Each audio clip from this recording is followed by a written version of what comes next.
Nah, teknik ini sangat rekomendasi buat pemula. Kenapa? Apabila ulkum mari wadah jahit terutama yang kanan kiri belum terputus secara sempurna, Bapak bisa tarik. Contoh, kalau dari sini Bismillahirrahmanirrahim, seret, kata Bapak yang megang sini, wadah jahitnya belum putus sebelah, tarik mundur, seret, besar.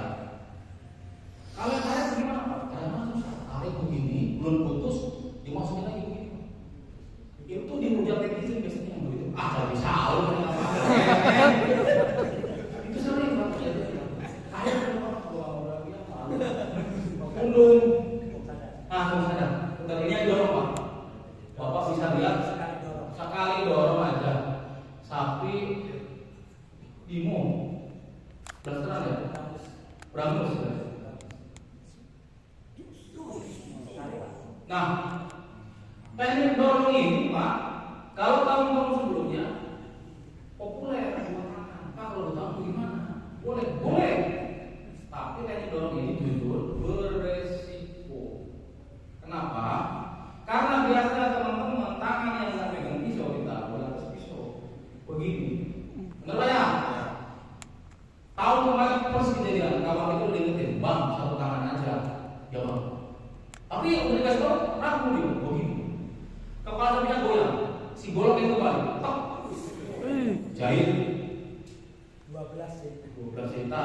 Saya bilang kenapa? Karena semuanya nggak punya Bang. Yang modal tuh.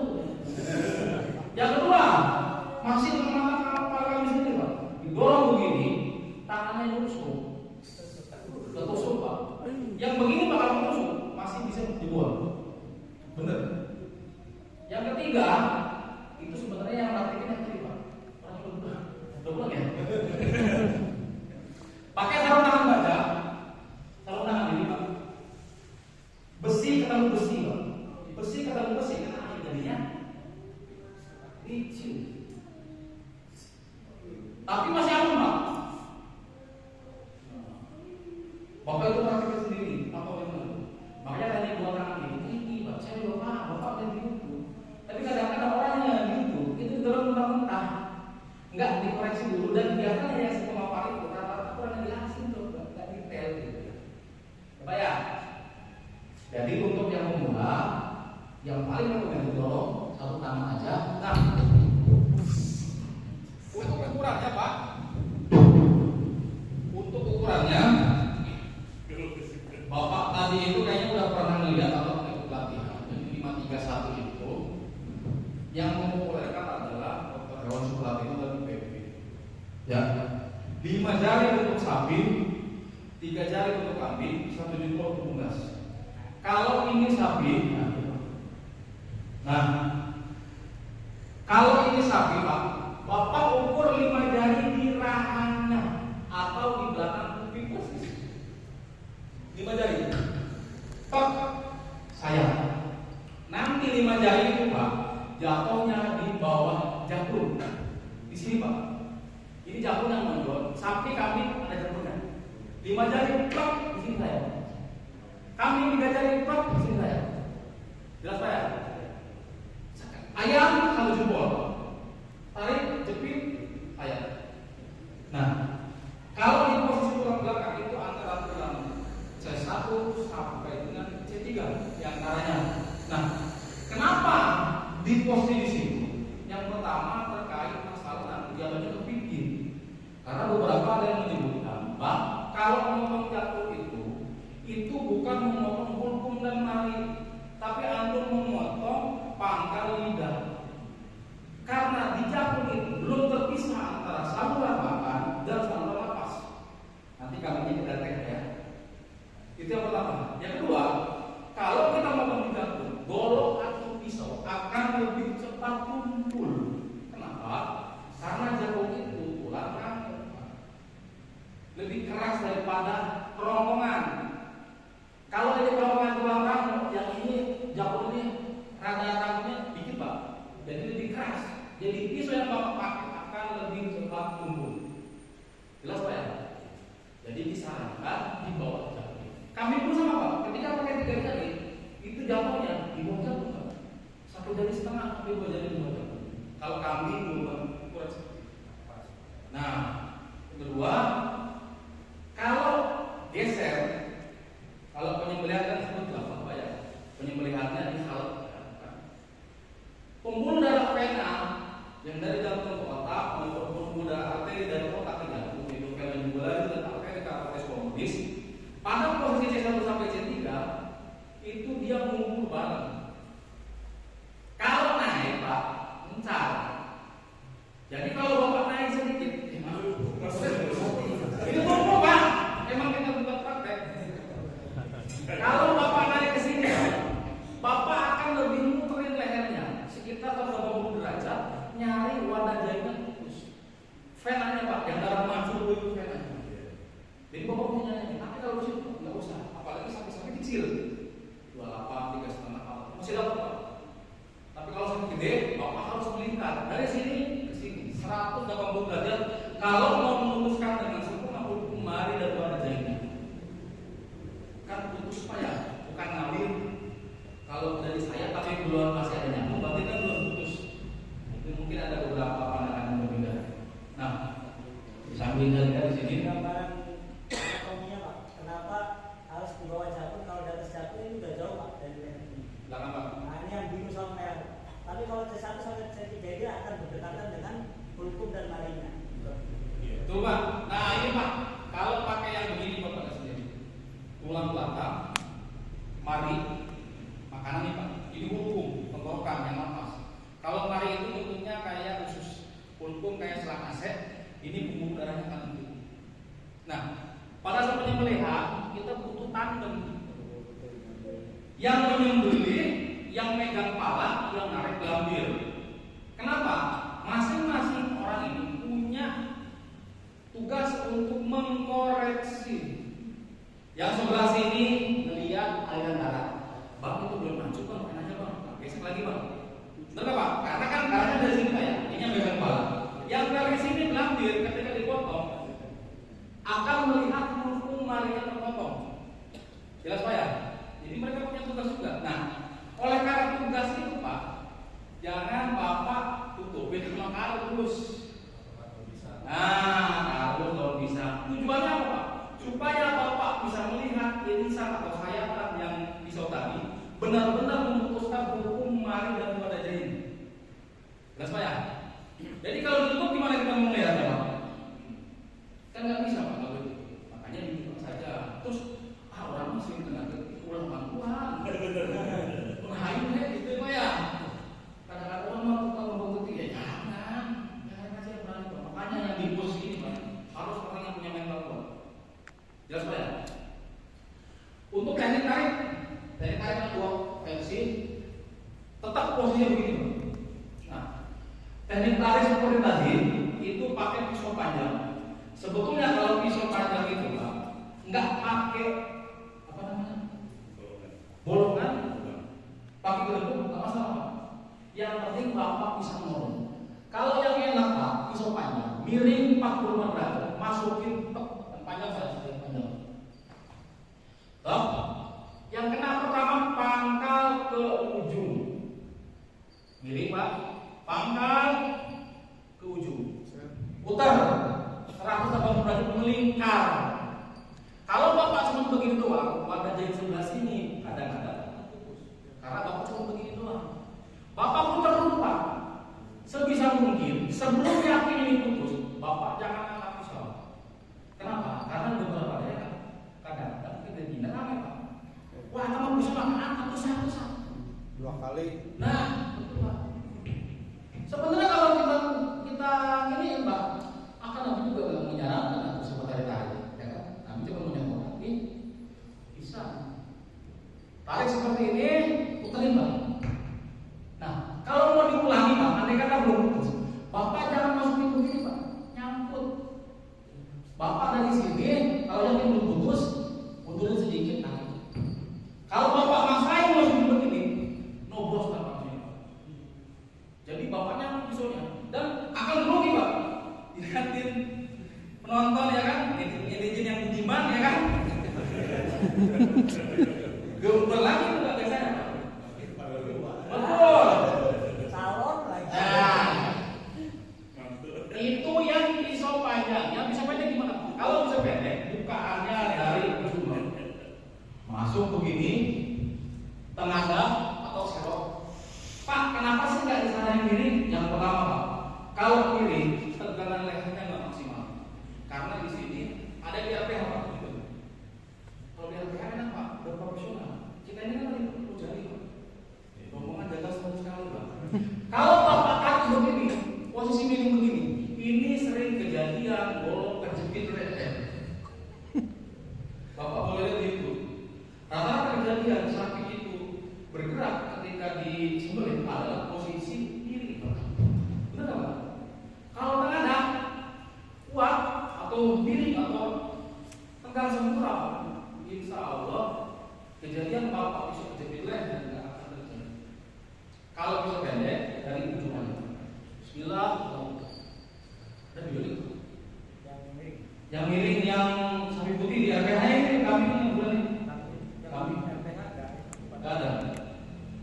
Yang kami Pak, dorong-dorong. Masalah Pak kemudian orangnya Pak.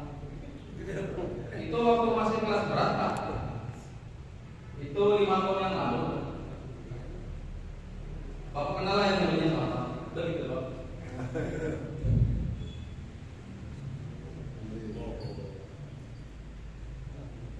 Yang sapinya nggak ada pada ini ya? Yang atas ya, atas sapi. Oh iya. Baik Pak, terkait teknis masih ada 7 menit, maka kalau ada pertanyaan. Monggo. Terkait ini kita harus punya nurani irama nafas. Nafas, Pak? Oke Pak. Siap. Yang pertama, yang mempopulerkan irama nafas adalah di YouTube. Benar Pak? Ya kan Pak ya? Di YouTube. Sapinya belang-belang, penyembelihnya di atas got, yang ada ramanya itu. Itu saya pakai teknik itu 7 tahun yang lalu. Ternyata apa? Mubazir. Begini Pak, tarik nafas, buang nafas, mencipta nafas, nafasnya keluar, apa itu bau katanya. Kamunya apa tuh kan? Ulang lagi nafas. Kamunya masih lagi kan? Kapan dibeli? 2018, kawan-kawan IPB mengeluarkan jurnal terkait masalah ini Pak, bahwa yang teknik nafas itu tidak berlaku. Kenapa saya berani ngomong? Karena saya adalah yang pakai teknik itu 7 tahun yang lalu. Saya punya usaha akikah. Setelah itu keluar saya praktekin Pak. Ternyata benar, nggak nyambung. Yang berpengaruh terhadap baunya tadi banyak faktor. Yang paling kencang adalah faktor pasca penyembelihan. Yang pertama, pada saat penyembelihan, rumen kalau disembelih kan suka keluar lagi Pak. Kena daging, cepat bakteri busuk, bau. Satu. Yang kedua, pengulitan, megang kulit, megang daging, tangan harus cuci dulu. Makanya kalau menyembelih siapin ember air, megang dulu. Mau megang daging tangan kiri ini harus bersih dulu Pak. Baru mandi. Kalau nanti yang ketiga, pengeluaran si jeruan bolong. Kalau jeruan memperlukan gampang. Yang sering lupa apa? Kandung kemih. Suka lupa Pak. Fokus kita berdoa. Baik. Padahal dari atas ke bawah ini sering kejadian bahwa posisi kandung kemih bocor. Yang ketiga, proses pencacakan. Udah dicuci, dicacat bareng sama daging, bau. Karena tadi Pak mengandung bakteri di jeruannya, terutama di jeruan hijaunya, usus, lambung, perut kita, perut masam, bakteri semua. Yang keempat, proses pemasakan.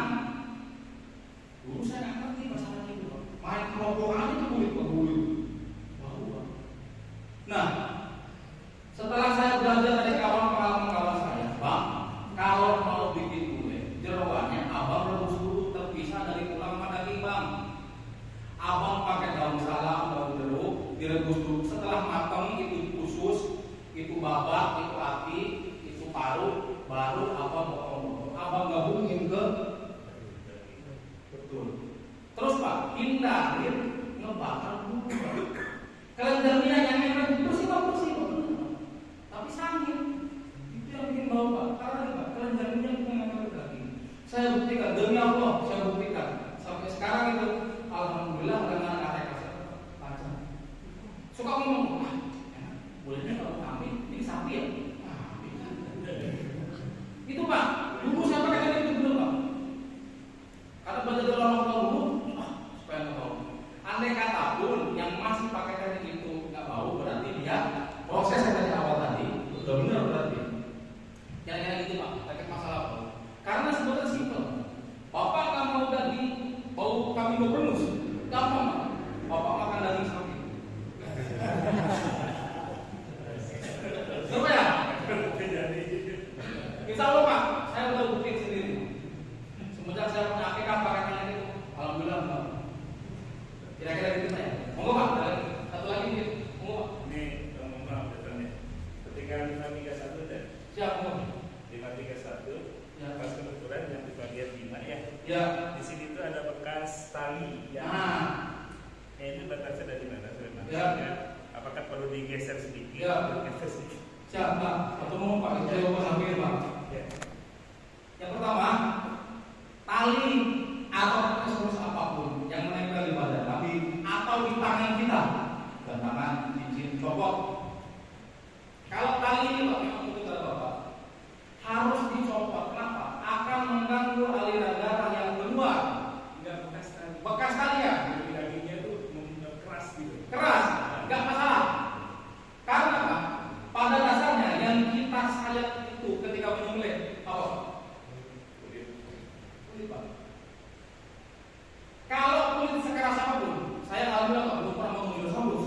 Jadi kalau tipikal kambing, sapi apapun udah pernah cobain Pak. Dan itu ketika pisau standar tadi tidak berpengaruh. Kira-kira gitu Pak ya. Jadi apapun bekasannya keras tidak masalah Pak. Asal pisau Bapak kayak tadi. Pisau tajam, leher tegak, insya Allah aman. Tapi sisanya tinggal kita tawarkan. Benar Pak, karena tadi Pak yang bisa menggagalkan cuma Allah. Kira-kira begitu Pak ya. Monggo Pak. Ya Pak, Siap. ini berkenaan dengan penyembelihan kan kalau di dalam sunahnya pangkal tenggorokan. Tenggorokan Pak. Termasuk pangkal tenggorokan ujung atau pangkal awal dekat ke daging gitu, ke badan. Begini Pak. Langkah Pak atau lari. Pangkal tenggorokan itu berarti dekat ke badan atau ke Ini Pak, sekarang nggak usah bahas pakai pengaturan, ini bawa ini. Jagung Pak, pegang jagung Pak. Di bawahnya, selesai. Paham ya? Soalnya kalau di dalam pikir kan apa pangkal tenggorokan namanya. Ya, berarti dia ke bawah. Karena takutnya kalau kita pakai bahasa itu Pak, yang lain nggak ngerti. Ngitung pangkalnya dari mana, betul Pak ya? Jadi paling gampang ini jagung Pak, turun ke bawah. Ya. Kalau pakai jari Pak, kalau mau bawa perhitungan jagung, 2 jari yang dijagung atau 1 jari lebih dari jagung, bawa sayapnya. Jangan ke sini Pak, ke sini kan. Karena kalau masih di bawah sapi, hukum mari wajib. Wadah itu sunnah. Kalau hukum mari ini wajib, berarti kalau yang masih dijagung, bukan hukum mari Pak. Masih kalau bahasa kita lari atau jagung lagi. Coba ya, jelas kira-kira gitu Pak. Monggo Pak, terakhir sebelum jam 3. Terakhir Pak, monggo Pak. Kalau mau kambing kan terlalu ininya. Siapa? Biasanya kalau mau sapi suka ada nervous gitu. Oh, nervous Pak. Itu Pak. Ya. Bukan sebentar gitu. Sebentar, Pak. Untuk menghilangkan itu gimana? Yang pertama, makasih Pak. Ini nggak pakai trik sebenarnya Pak. Satu Pak, pakai ilmu. Yang pertama, kita sudah mengetahui teknis Pak. Kalau kita belum tahu teknis, akan gembur Pak. Gembur menghadapi yang itu, apalagi kalau udah hujan. Pakaiannya lumayan sama macam bisa. Itu yang pertama kita tahu ilmunya dulu Pak. Insya Allah kalau kita dikuasai ilmunya.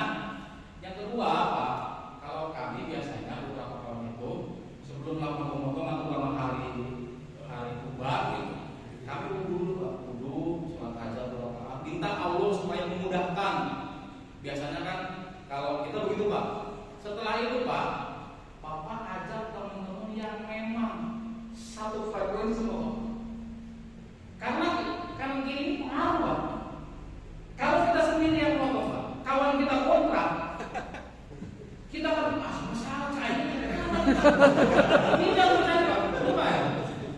Jadi tadi Pak, kalau udah pasrah sama Allah udah jelas. Ilmunya dikuasain. Kayak biasanya ini Pak, sholat hajat dulu Pak, dulu. Yang ketiga, cari pemanasan frekuensi Pak. CS saya Bang Tamjid, saya Bang Tamjid Bang Soleh Pak.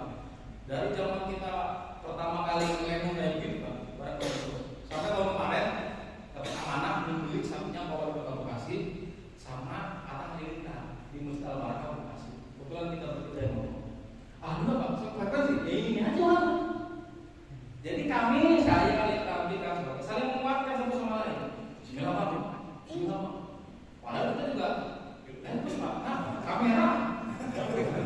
Satu kamera Pak, yang kedua dikerumutin 20 hewan. Kalau Bapak mungkin teman-teman kayak begini, sebenarnya menang, sebenarnya ini dua. Terhebat Pak, kanan kiri Pak, udah berapa ya? Tenang dokter, alhamdulillah ini sertifikat saya. Jadi bu dokter nggak banyak ngomong, Pak jangan lupa ya, minta jantung sama hatinya.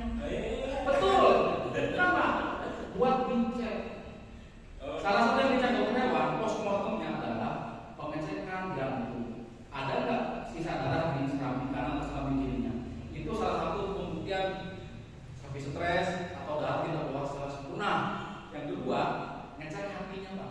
Ada nggak cacing pitanya? Nah itu Pak. Jadi bukan dibawa potong sate, bukan. Buat dicek hati dan jantung. Kira-kira begitu Pak tipsnya Pak. Tapi yang jelas tadi Pak, ilmu sama teman-teman yang support dan menggunakan. Sabar. Kira-kira begitu Pak ya? Satu lagi mungkin Pak. Koreksi Pak. Nah, pada saat kita melihat pembuluh darah itu bisa tersumbat. Tersumbatnya pembuluh darah ada beberapa faktor. Faktor yang pentingnya adalah yang pertama, sapi stres, pembuluh darah menebal, menyempit, darah beku, airnya mampet. Mampet ini Pak bisa segede jempol kaki kalau sempit. Nah, yang kedua, pisau yang tumpul. Ketika kita melakukan penyembelihan, ada gesekan pisau kita dengan pembuluh darah, ya kan? Membuat si dinding pembuluh darah itu jadi, Bapak pernah lihat selangnya selalu gitu Pak. Nah, itu dia lama-lama yang berada di rumah Mas. Nah, tindakan yang harus kita lakukan adalah melakukan koreksi Pak. Bukan penyembelihan dua kali Pak, karena penyembelihan itu selesai. Jadi ini selangnya Pak kira-kira. Saya di sini putuskan sampai darahnya mengucur kembali. Itu Pak ya. Untuk tindakan koreksi. Gak usah pakai niat lagi, kan sebenarnya udah pembuluh darahnya udah putus, hukuman udah putus. Karena mampet kita ambil tindakan koreksi, kita potong yang mampetnya selesai. Terutama pembuluh darah vena yang dari jantung menuju ke otak. Satu terakhir ya, status kematian hewan. Nah, menentukan status kematian hewan yang pertama, mungkin tadi KP bahas tapi kurang rinci. Respon mata. Hewan disembelih sapi Pak itu butuh waktu sekitar 5 sampai 7 menit mati sempurna. Cara mengeceknya gimana? Yang pertama, respon mata. Ketika sudah disembelih, Bapak tunggu dulu Pak. Jangan dikotak-atik. Biasanya suka ada yang kejar restoran. Baru disembelih gagalnya kepala hilang, kaki hilang. Bagian tubuh yang terlepas dari hewan sebelum dia mati adalah bangkai. Nah, cocok. Sama berfrekuensi. Respon matanya Pak. Sentuh pakai jari Pak, jangan pakai pisau. Pisau pecah. Ketika dia gede, masih hidup. Yang pertama. Yang kedua, gerakannya masih kuat. Ya abon. Orang sambil masih menendang dilakukan pemerintahan. Bapak nanti tenang. Yang ketiga, nafas. Ketika nafas dia masih menempis, masih kelihatan nafas, pernapasan dada, pernapasan perut, Bapak jangan ambil tindakan lanjutan. Tunggu dulu sampai dia benar-benar mati sempurna. Adapun tambahannya semacam buku, terus buntut yang goyang-goyang atau menetes itu tambahannya Pak. Tapi 3 poin utama tadi, mata, gerakan, dan nafas. Jelas Pak ya? Gak ada pertanyaan Pak? Cukup. Satu lagi terakhir kita jawab.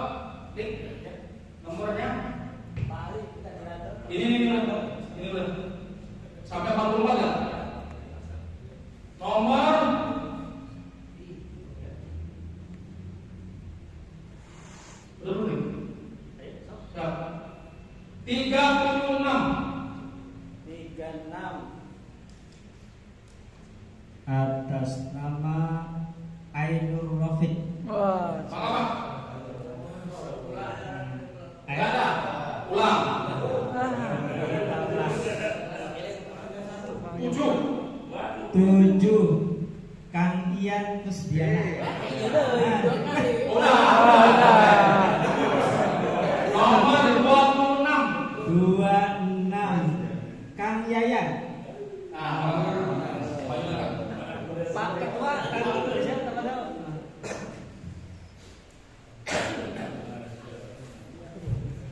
Ngomong Kang.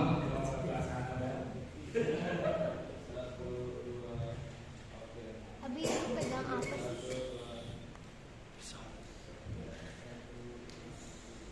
Kalau yang lain pengen usul ketua BMTA. Cukup. Kira-kira segitu yang